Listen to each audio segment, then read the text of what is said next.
Ողջույն հարգելի հեռուստադիտողներ, սիրով տեղեկացնում եմ, որ առաքելությամբ կին հաղորդաշարը սկսում է իր նոր եթերաշրջանը։ Իսկ ձեզ հետ եմ ես Իզաբելես եւ մեր առաջին հյուրը հաղորդման գեղեցկուհի, մոդել, ինֆլուենսեր Անժելիկա Մանուկյանն է։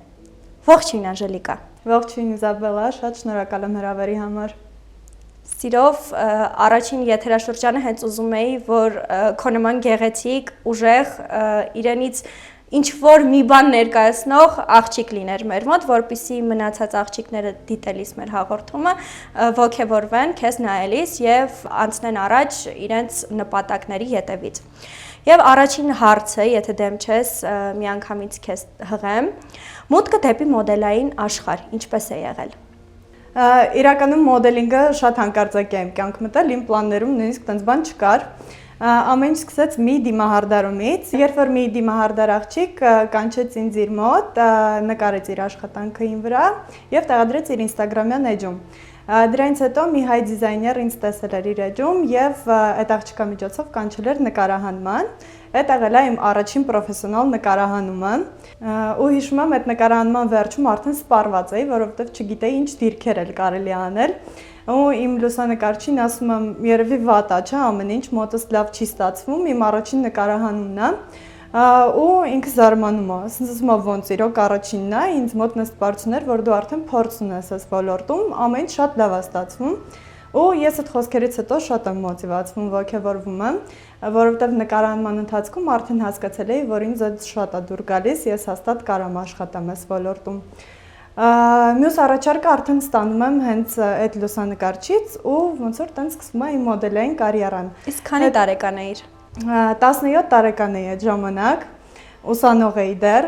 ու չնայած նրան, որ ես հետո ստացա իմ բարձրագույն կրթությունը,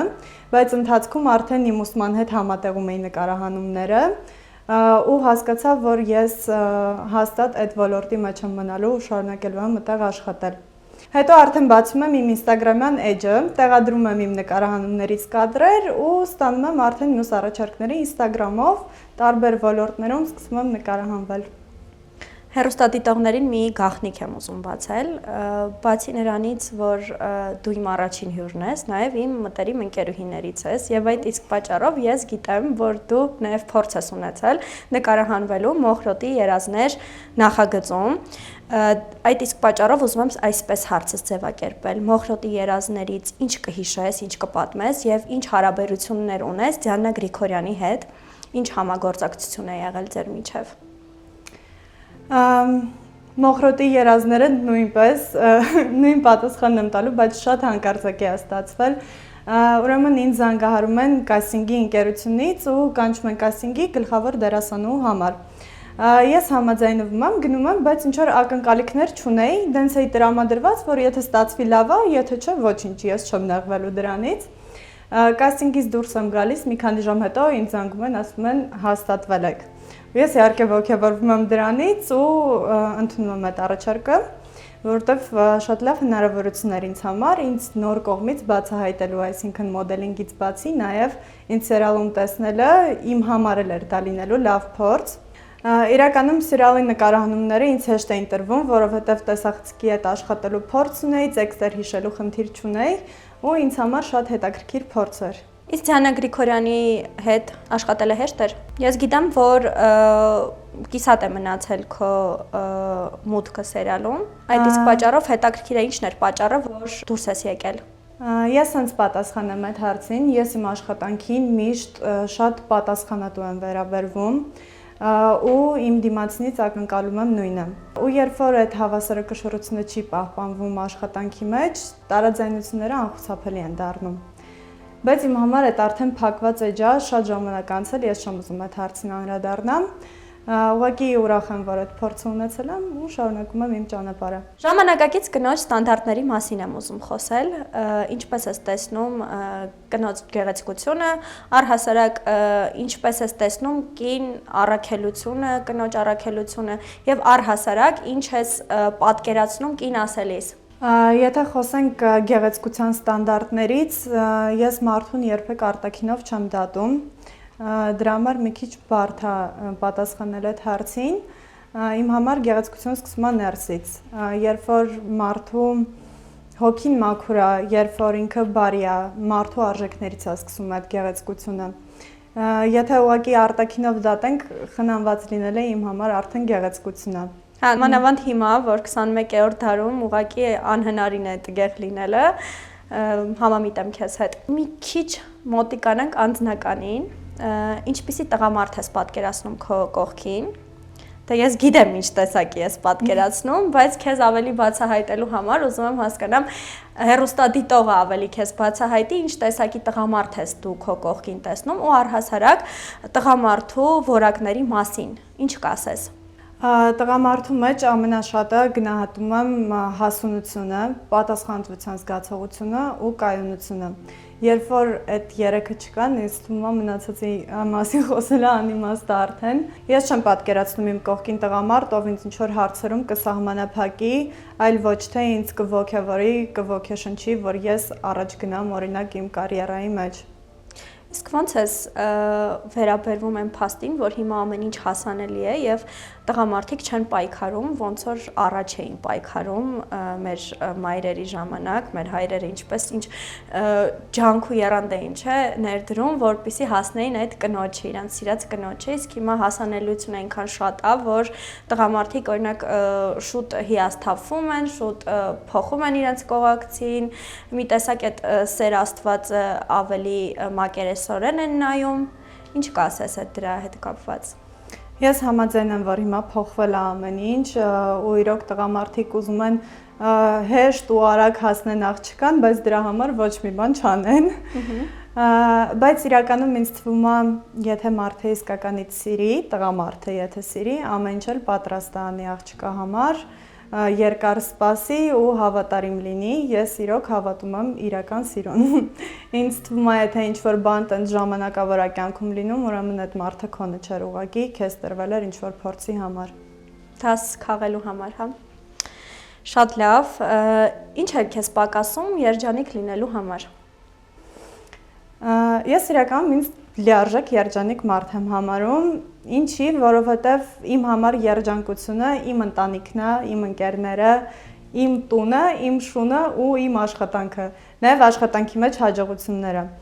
Ու ես իրոք շրջապատված եմ այդ ամենով ու ամեն ինչի համար միշտ շնորհակալ եմ Աստծուն, դրա համար ես բողոքելու տեղ չունեմ, որ ես երջանիկ չեմ ինչ-որ հարցում։ Բայց եթե նայենք տենց մի քիչ ուրիշ կողմից, կուզենա երևի մտքերս ավելի հանդարտ լինեին, որովհետև ես անդադար 24/7 մտածում եմ, ինչ-որ գործողություններ եմ անում ու սպառվում եմ դրանից։ Բայց չի ասի, որ այդ ինձ խանգարում է լիարժեք որ լինեմ։ Շատ լավ, իսկ այդ մտքերում անընդհատ, որ մնում ես ինքդ քո հետ մենակ, այդ մտքերը դեպի ուր են ուղղված։ Այս պահին նենց փուլ եմ կյանքում, որ բոլոր մտքերը աշխատանքի մեջ են։ Ես ուղղակի միշտ ինչ-որ նոր բաներ եմ մտածում, ինչ կարելի անել, ինչը ինձ օգուտ կբերի ու ամբողջ օրը մտածում մենակ աշխատանքի մասին։ Շատ լավ, հիմա մի հատ սենց հարց եմ տալիս, որը հարցաշարից դուրս է, ընդամենը այն աղջիկներին, կանանց, ով ինչ-որ մի հատ վատ փուլում է հիմա, ինչ խորհուրդ կտաս, ոնց օրինակ այդ մտքերից ազատվի, օրինակ այդ մտքերը, որ քեզ տանջում են, ենթադրենք, դու փորձում ես քեզ ինչ-որ մի բան առօրյայում փոխես, չէ, որ այդ մտքերը հիմա դու ինչ խորհուրդ կտաս այն աղջիկներին, ովքեր այդ նույն իրավիճակում են ու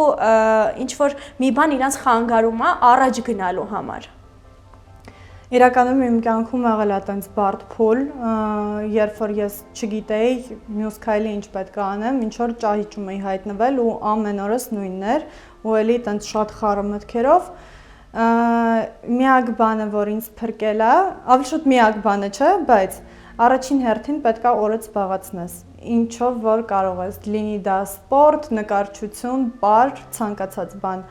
Ընկերներիդ հետ շատ ժամանակ անցկացնես։ Օրինակ ես նենց մարդ եմ, եթե ինձ մի բան տանջում է իմ հոգու մեջ, ես չեմ կարող կիսվեմ դրա մասին։ Ես իմ մեջ եմ պահում, բայց իմ ընկերների հետ ժամանակ անցկացնելը ինձ ոնց որ այդ մտքերից ցրում է ավելի։ Ու աղոթքը երևի։ Իրոք ես դրա մեջ ուժ եմ գտնում։ Ես հավատում եմ, որ աղոթում ես ու քո խնդիրները կիսում ես բարդություններդ կիսում ես ու հետո արդեն կստանաս մի նոր դուռ, որը քո առաջ կբացվի։ Իսկ աղոթքը պարտադիր է եկեղեցում ըստ քեզ։ Չէ, ընդհանրապես պարտադիր չի, բայց լինում անենց պահեր, որ սրտանց ուզում եմ եկեղեցի գնամ։ Ես կարամ տանն էլ աղոթեմ, կարամ ցանկացած վայրում էլ աղոթեմ, իմ մտքերում դա լինի, բայց լինում է անենց պահեր, որ ես կուզենամ հենց եկեղեցում այդ աղոթքը անեմ։ Շնորհակալ եմ քեզ անկեղծ հարցազրույցի համար եւ մեր եթերաշրջանում կան բլից հարցեր։ Ես հիմա շատ արագ կընթերցեմ, դու շատ արագ պետքա պատասխանես։ Ինչը, ահա, շատ կարճ, այն որ ինչ առաջինը քո մտքին եկավ, այդպես հենց պատասխանը տուր, լավ։ Շատ լավ։ Անժելիկա ջան, ինչ ես կարծում, որն է կնոջ առաքելությունը։ Ինձ թվում է 21-րդ դարում մենք բոլորս արդեն սովորել ենք, որ կինը պետք է լինի հաջողակ եւ ուժեղ, բայց իմ համար դա մի քիչ տղամարդկային էներգիա է ավելի, ու կնոջ առաքելությունը ինձ համար թույլ լինելն է։ Կարծում եմ շատ աղջիկներ ու կանայք այս վերջերս մոռացել են ինչա դա նշանակում։ Համամիտ եմ քեզ հետ, լիովին։ Ինքդ քեզ ինչ երևույթի հետ ես համեմատում։ Կհամեմատեմ ինձ ծովի հետ, որովհետև ես իմ մեջ ունեմ նենց խորություն, ոնց որ ծովը, որը շատ ժամանակ մարդկանց ցույց չեմ տալիս, ու ծովի ալիքների հետ, որովհետև ես պահի տակ կարամ լինեմ շատ բուռն, էմոցիոնալ ու ուժեղ, բայց հաջորդ պահին կարամ լինեմ շատ հանգիստ, ցենց հանդարտվեմ ու վերջ։ Պատմական որ կնոջ կյանքով կուզենայիր ապրել 1 օր։ Եթե ընդամենը 1 օրով Կոկո Շանելի, որովհետև նա փոխել է գեղեցկության, նորաձևության ու ազատության ստանդարտները կանանց մեջ, ու ես շատ կուզեի զգալ այն ամենը, ինչ որ ինքը զգացել է այն պահին, երբ գիտակցել է, որ իր արած փոփոխությունները արդեն տարածվում են ամբողջ աշխարհով։ Շատ լավ։ Իսկ քո կյանքի կարգախոսը։ Ռուսերեն մի հատ շատ լավ արտահայտություն կա, «Всё, что не делается, всё к лучшему»։ Ու ես շատ անգամ այդին վրա զգացել եմ, ու երբ որ իմ կյանքում մի բան իմ ուզածով կամ իմ պլանավորածով չի գնում,